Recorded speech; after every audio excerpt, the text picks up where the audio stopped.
Scroll out a little bit. So on page 74, what we want to do is we want to look at, we're going to look at 17, 18, no, I'm sorry, we already did 18. 17, 19, 21, and 23. Okay, we're looking at detachment, law of detachment, and syllogism. Okay, remember, law of detachment.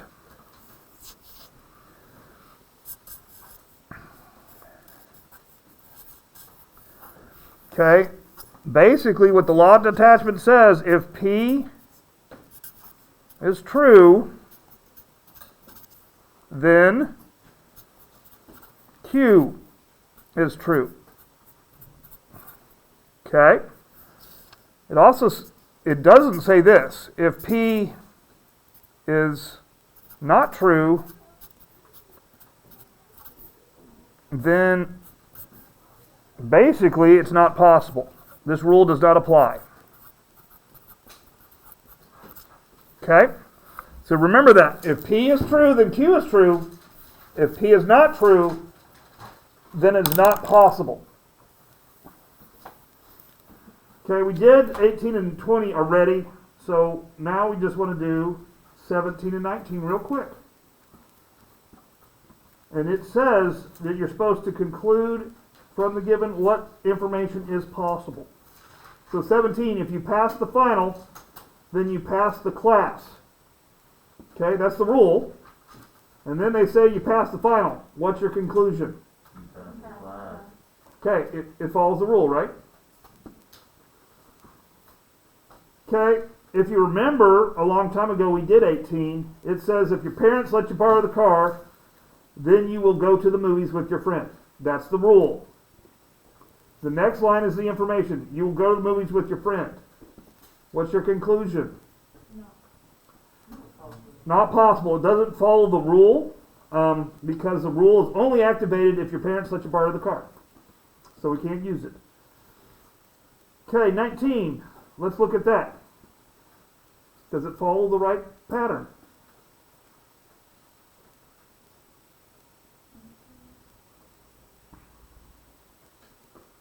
What's your conclusion? And you might not know this. The ones I put on the test are going to be more English-based rather than math-based, just because you might not know how to write this.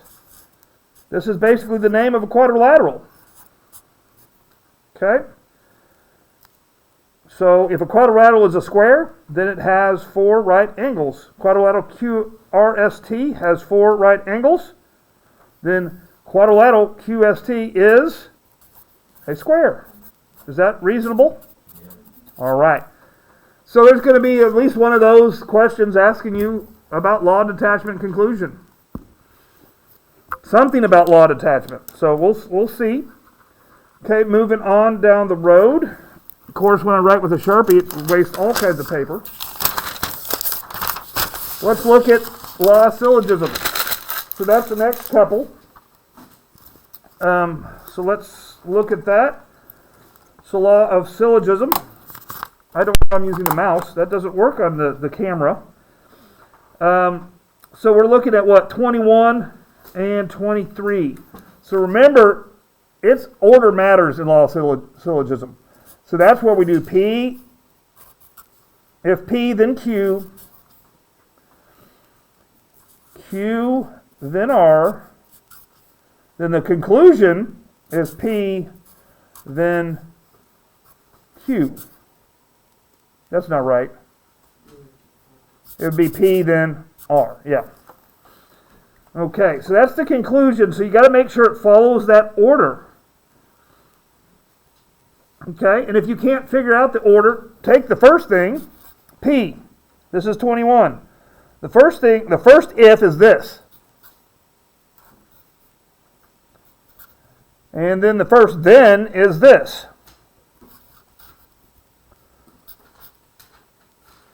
Okay, Sharpie won't let me write. Okay, there we go.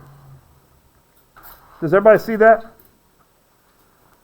And this is, I should write this on the video. This is number 21, right? Okay. Does everybody see that that's P and that's Q? Nod your head. Okay, let's look at the second statement. I don't think the second statement starts with Q, does it? Okay, let's rewrite this so it would, well, I don't want to rewrite this because it's sort of a false statement. So R would be, my only other thing I have is X is greater than 2. But since it doesn't go in the right order, I can't make the conclusion. So this one would be not enough information, would it? Okay. Normally what you'd want it to be is you'd want it to be something like this. If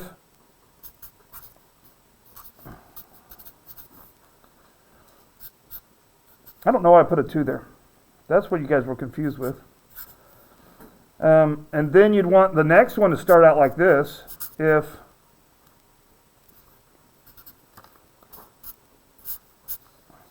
okay, that's how it'd have to start, right?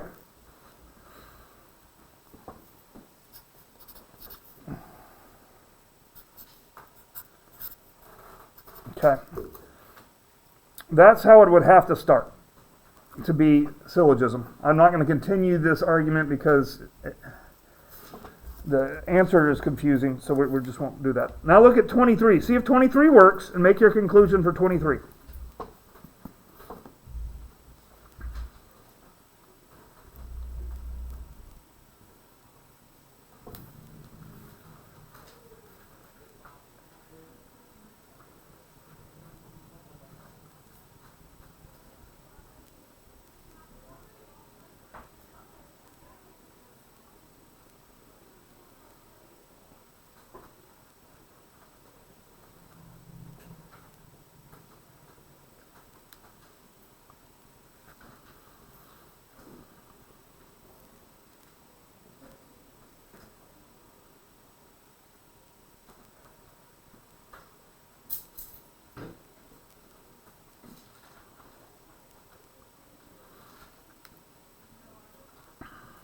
Okay, hopefully, when you look at that, you're looking at this. This is 23. Your conclusion, because it does follow the order. And I'm going to skip some words. If your figure is a square, then I'll look at the last statement. If your figure is a square, then the figure has 4 congruent sides. The figure, oh, no, that's the wrong one. I was doing 24. If your figure is a rhombus, let's get rid of that whole thing. If your figure is a rhombus, then the figure is a parallelogram. If the figure is a parallelogram, then the figure has 2 pairs of opposite sides that are parallel. So if your figure is a rhombus, then you're going to have 2 pair of parallel, yada, yada, yada. Okay? Are we getting that? Does that make sense? Okay, that's basically that. The last section on this test that we're going to have to mess with is going to be, let's look at these numbers here. We're going to look at, on the same page, we're going to look at 25 and 27.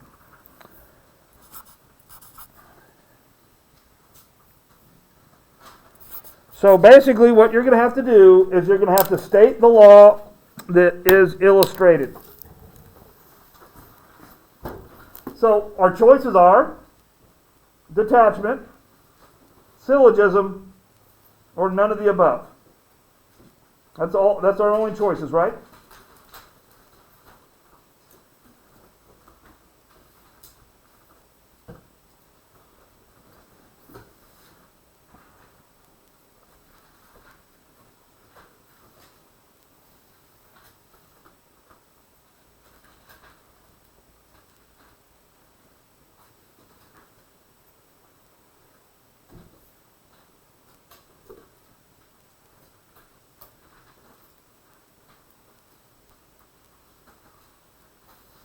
Okay, what do we think on 25? If you do your homework, then you can watch TV. If you watch TV, then you can watch your favorite show. If you do your homework, then you watch your favorite show. What do you got? Syllogism, right? And so to look at it, we can just look at that P, Q, R. You do your homework. So do homework. Q. Then you can watch TV. Okay, and I see that it's the second if starts with watch TV. That's a good sign. Then R would be our favorite show. Okay, so you can make the conclusion, if you do your homework, then you can watch your favorite show. Okay? Q is used twice, right? It's in the middle. They both share it. Okay? If we were messing with the reflexive property, we could say that is a reflexive property because they both share it. But don't worry about that for now. We're not going to be on the test tomorrow. All right, so moving on down the road. We got to do 27. What do we think about 27?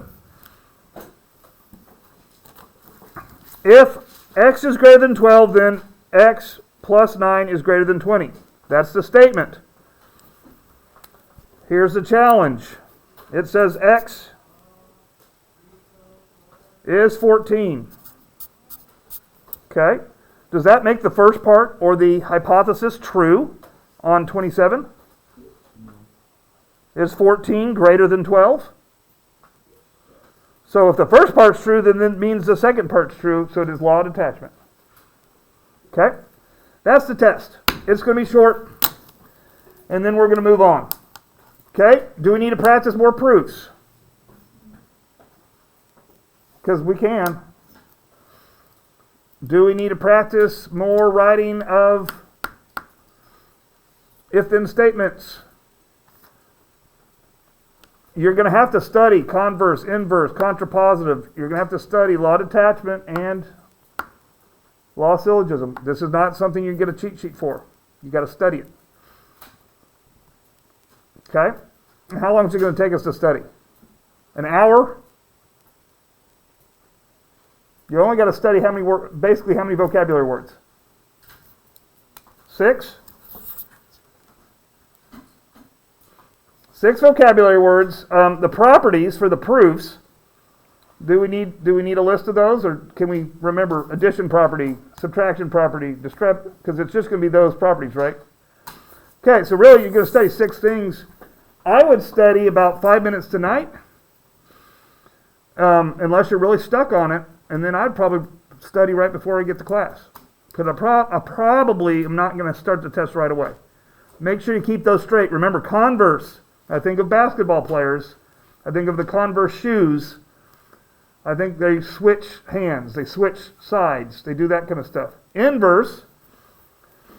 Well, I don't know a good way to do inverse. I guess that movie Into the Spider-Verse. Has anybody seen that one? So Into the Spider-Verse, that's kind of like inverse, right? They basically go like into an opposite world, right? Because didn't all these weird things come into the world? So it's like all the stuff that comes into this world is not right. You know, wasn't there a Porky Pig Spider-Man? So I'm thinking not when I think of inverse, Into the Spider-Verse. So however it works for you, that might not work for you. It works for me. And so that's that. I'm stopping this.